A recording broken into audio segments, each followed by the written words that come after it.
Are you wondering whether or not you should include a teleprompter in your home setup? Well, today I'm going to talk all about this. I'm going to flip the camera around and actually show you my teleprompter setup. I'll talk a little bit about the changes, the things I've learned, and how I've adapted my teleprompter over the years. Well, year. And I'm also going to share a little bit about my DIY teleprompter fail.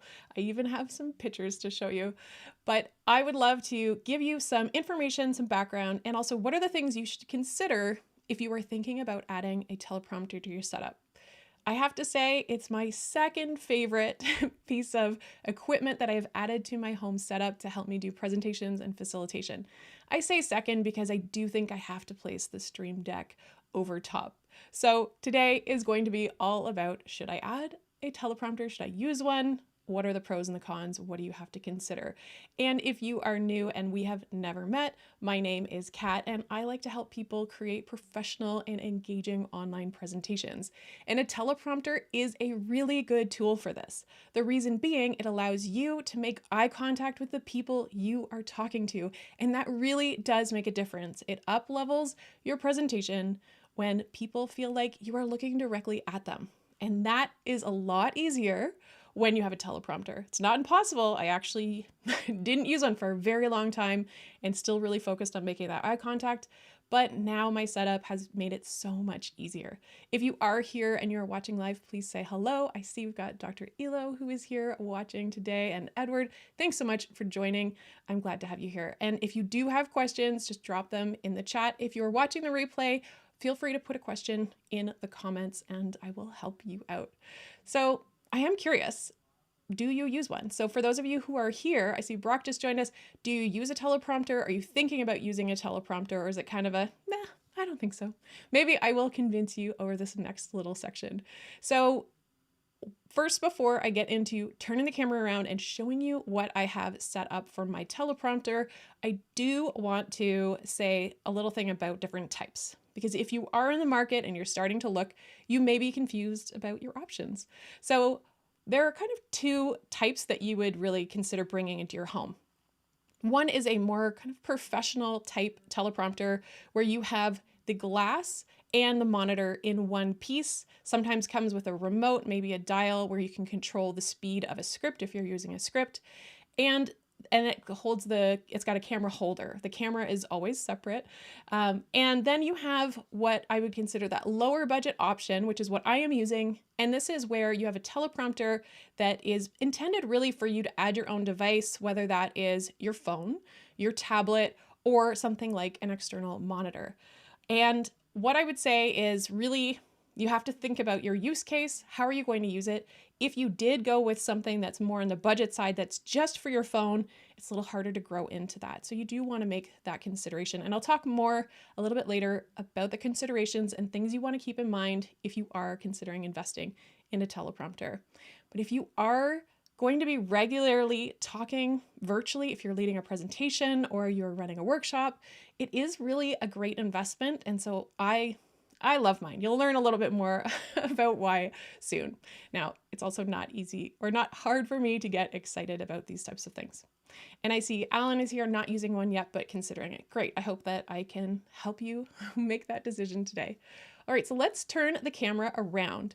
Now, at the moment, I have what we call a confidence monitor, meaning directly in front of me on my teleprompter, I am seeing exactly what you are seeing so that I don't have to glance down and look around.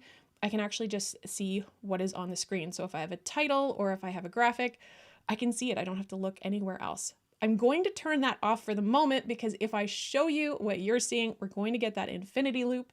So before I switch the camera, I am going to quickly turn off that confidence monitor. And now it's just a blank, looks like an external monitor. So this is also, I'm going to be showing you this using a little webcam. And before I turn this around, I do want to say that this is what I used with my teleprompter for the most part when I first started. I'd say about the first 7 months that I had my teleprompter, I was just using a webcam. I also did have my phone set up on there, but it is really distracting to have your phone. And if you do get any notifications or anything, you have to make sure to remember to turn those off so that if you are filming something, you don't get a text message from somebody. So having a dedicated camera, whether that is a webcam or a more advanced camera, then that is a good idea. Oh, I just bumped into my microphone. All right, so let's flip this around and I'm going to try to keep this as still as possible. Okay, so this is what I am looking at right now. And this is my teleprompter setup. So below you can see here's the feed of my stream. So I can look and keep an eye on the chat.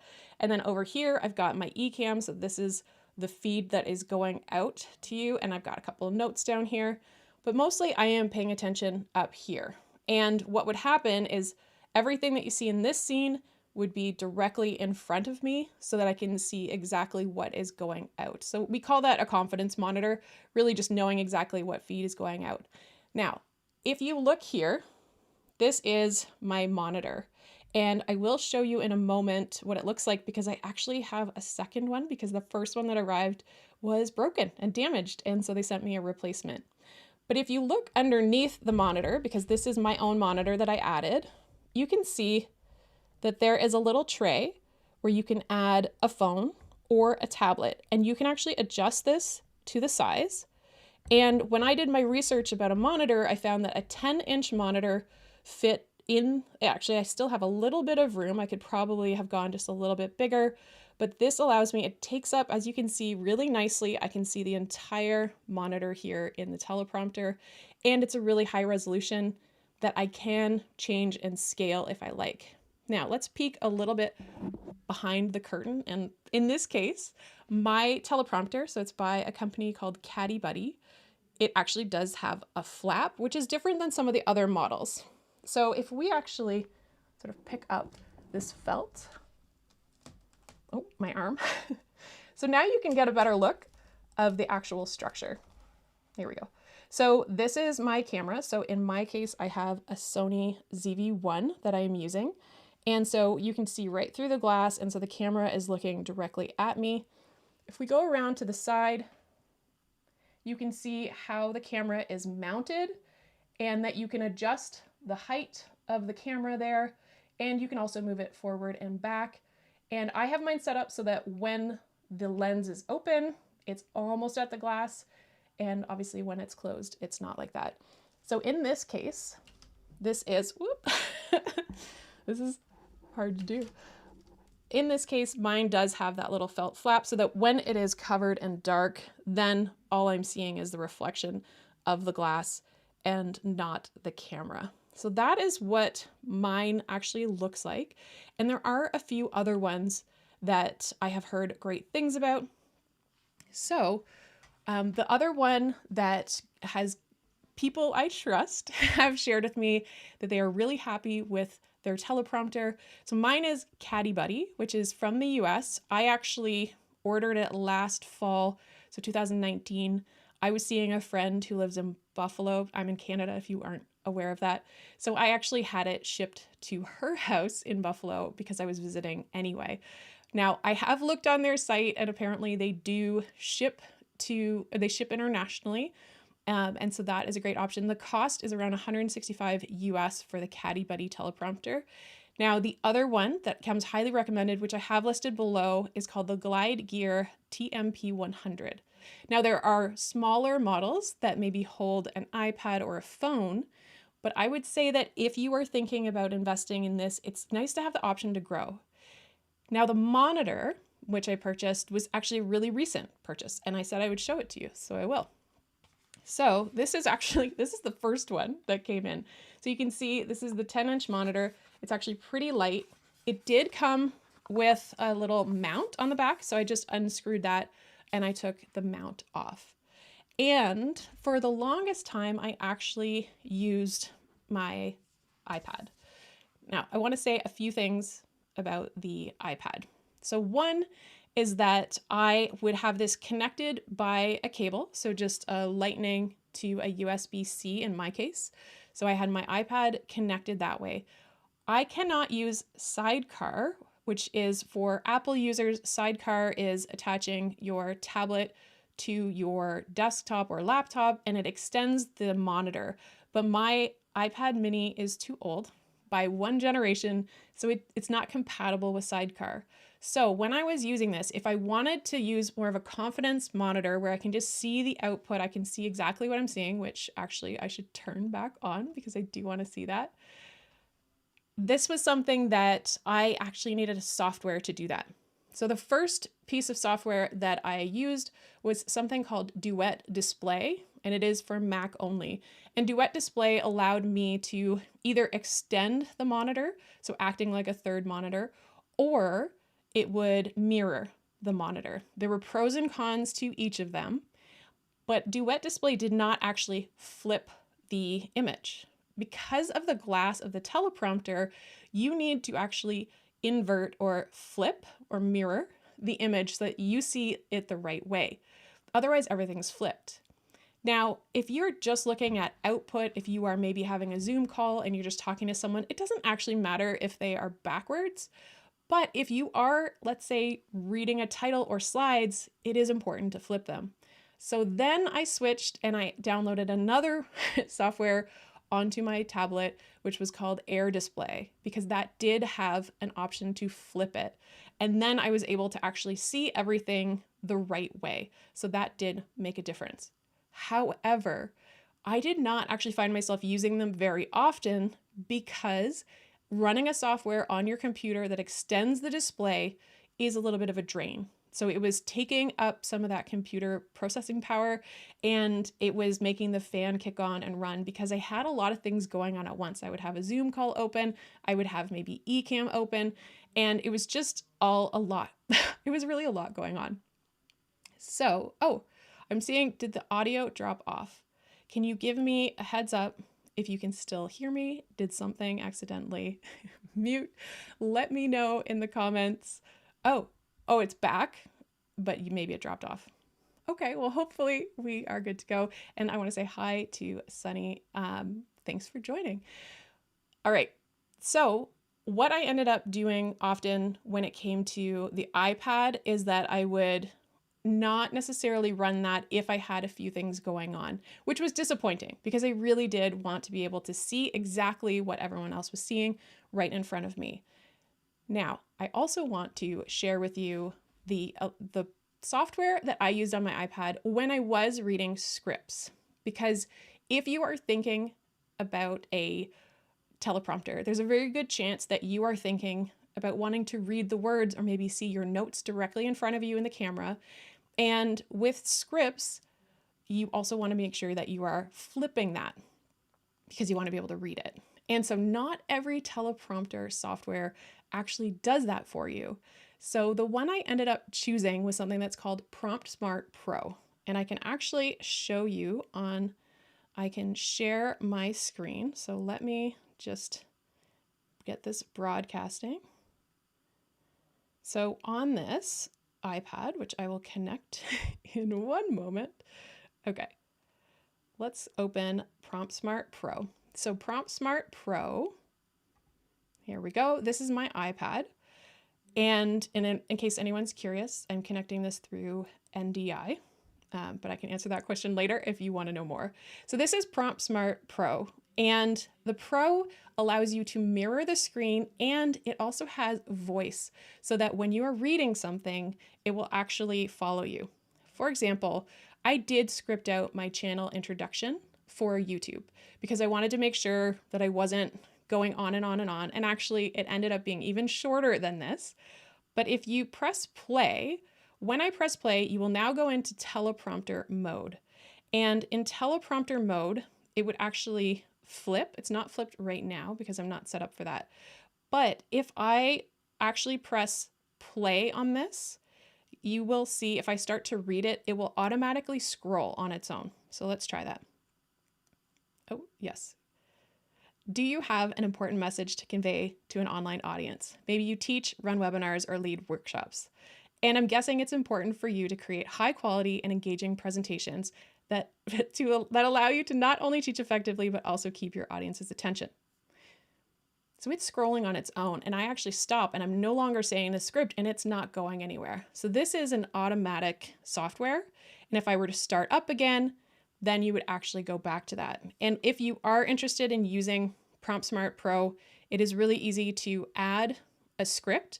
You can either import a script on its own, just one, and it connects to your Google Drive, Dropbox, Box, OneDrive, or iCloud. And or you can do a bulk import. Let's say you're recording a bunch of lessons and you have that all out, you can do that. Or you can just hit new script and type your own. So really, it is a great tool if you are looking to do that. Now, one caveat to Prompt Smart Pro, and it is a paid app, is that if you are saying the same line, let's say a couple of times, maybe you're repeating a point that you really want to drive home or you're teaching a lesson, it can hear that phrase and jump to the next one. So there are occasions where I have had to learn the hard way when I'm recording, say, a lesson or a recorded video, where I wanted to make sure that I just picked a scrolling speed instead. And I'd love to hear from you. Has anyone used a teleprompter software? I know there are teleprompter softwares or software options that you can just read from your phone near a camera, etc. Obviously, the optimal version is being able to look directly at the camera.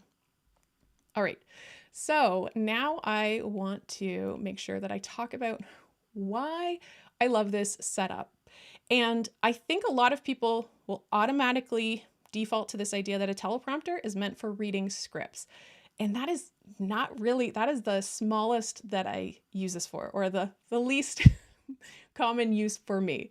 So the reason I love it is if I am running a workshop with a group of people, I can either see exactly what they are seeing, so I know if I'm on a certain slide or if I'm sharing a specific key point on the screen, but also I love to see the people in the workshop. So if I am running a Zoom workshop, let's say with a handful of people, I can actually put the Zoom call on this monitor and this teleprompter so I can be looking at the camera, but also seeing the people who are in the meeting. I can see if someone raises their hand.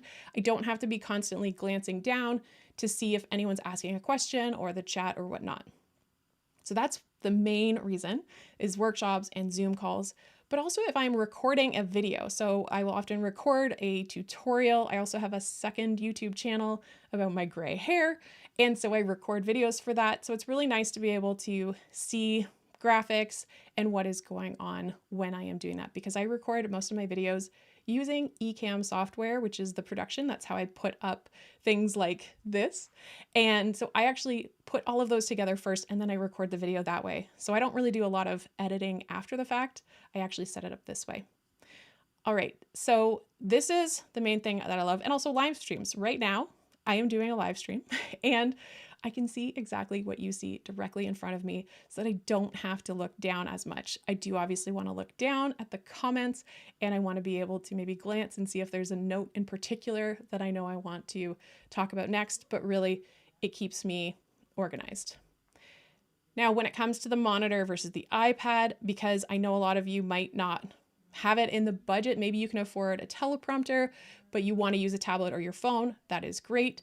But the reason that I would prefer, if I could get this monitor a long time ago, I would be much happier, but we just do this when we can. So this is something I have added on more recently, and it does have that option. Now this monitor has a mirrored screen, and if you are in the market to say get an external monitor, then I would make sure that it is able to flip or mirror the image, because not all monitors can, and you do not want to be looking at a backwards version of the screen.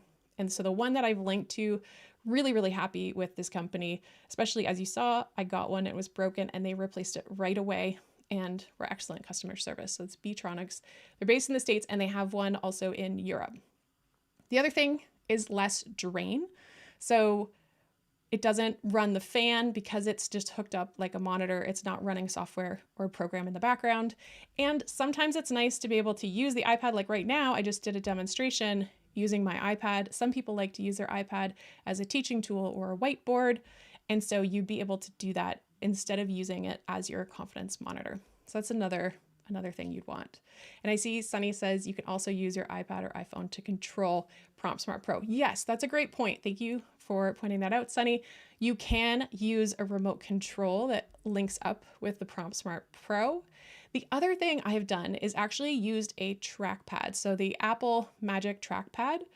I use a mouse with my desktop, but my computer came with the trackpad.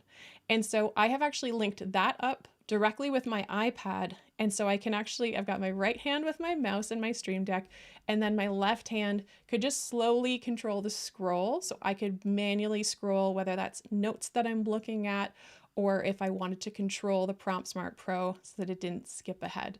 But thank you for including that, Sunny, that's great. Okay, so what are some considerations? So I've already mentioned a few things, but a few things I really want to highlight. So one of that is there is a cost. This is an investment into your home setup. And I think it's a worthwhile investment if you are someone who is often speaking to groups, if you are running presentations, whether that's to sell something or to teach people, whatever that is, it is a really great way to be organized and make contact with the people you're speaking with. The other thing you need to consider is, are you going to use your own device like an iPad or a tablet or a phone? Or would you rather use a monitor? And you want to think about that when you make the purchase. So if you are buying a teleprompter, is it going to grow with you?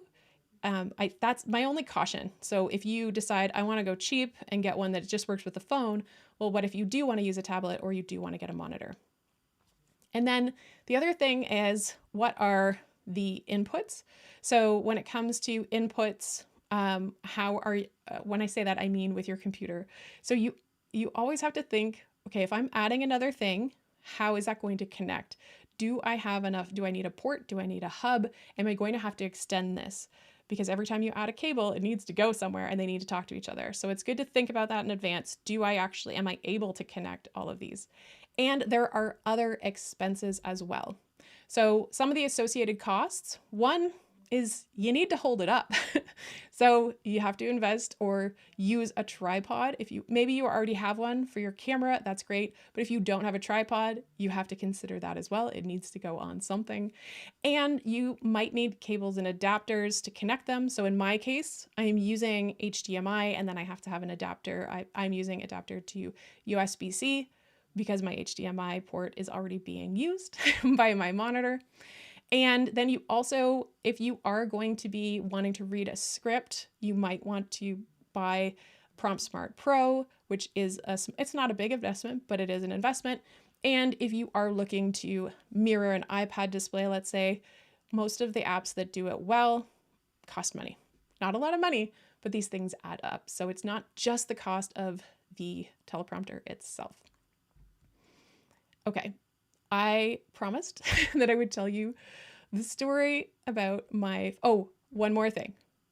Before I tell you my fail, I really do want to drive home the point that if you are intending to use a teleprompter so that you can read scripts, whether you are recording videos or maybe recording lessons for a course, or if you are talking and you want to have your notes up there, actually presenting and reading is not as easy as people think. If you are focused on reading the words on the screen, it's often the energy might drain out of you. And that is something that you really need to practice. Often we don't sound natural. Maybe we actually write the script and we're more robotic, or it's not how we would talk. You're going to struggle. So some of the things I would recommend with scripts is to write it as if you were speaking it. Sometimes I just practice saying what I would want to say and then typing that up.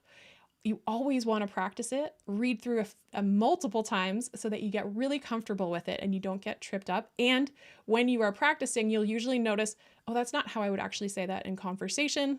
And you can make those changes before you actually record. And then the other thing you want is to make sure you're keeping your energy up because the camera robs a bit of your energy. So if you are just reading from a screen, when you watch that back, you'll think, why do I sound so flat and boring? So reading scripts is definitely a skill. Okay, but let me tell you about my DIY fail. So the DIY fail was me looking into a teleprompter, knowing that I would likely want to be recording lessons. That's the big thing for me, as I thought I want to be able to teach people. I'm going to record some lessons and I'd really like them to be succinct and well thought out and make sure I've got all my thoughts in there and I'm not just going off the cuff. So I started watching YouTube and I noticed, oh, you could just make a teleprompter. You don't have to spend all this money on a teleprompter. You can make one for $40. So I watched a bunch of videos and I found one that I thought would work well for me. So this is the picture I took. I was very excited.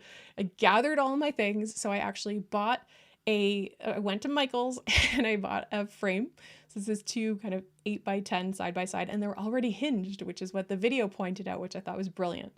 I also bought some black foam core so that I could kind of create like a little dark tent around it. And I had my tripod. In this case, I was holding up my phone. I was using my iPad as the little tablet, the screen that I would mirror. And then I also had some black felt fabric that was in my house. So I gathered all this together. I was very excited. This is on my kitchen counter, which is a new kitchen, new-ish. And we got a renovation not that long ago. So I was building it all in there. That part comes into play later. This is what it actually looked like. So this is sitting on my kitchen counter. I have a little laptop stand that you can just kind of sit down and put it around you. So I had this laptop stand. So that's what the little teleprompter is sitting on. This teleprompter is being held open with a pencil. So the blue thing, if you look right into the far side, you'll just see a blue stick. That's a pencil. I literally just propped it up with that pencil. And the bottom, I took the glass out of the bottom so I could just rest my iPad on there. And I had the Prompt Smart Pro. That's what you're seeing in this picture. And then I had the glass on the back. And then I had my my phone was on the little tripod tucked behind. And then I had the felt over it. So it was all set up, actually very similar to what you see here.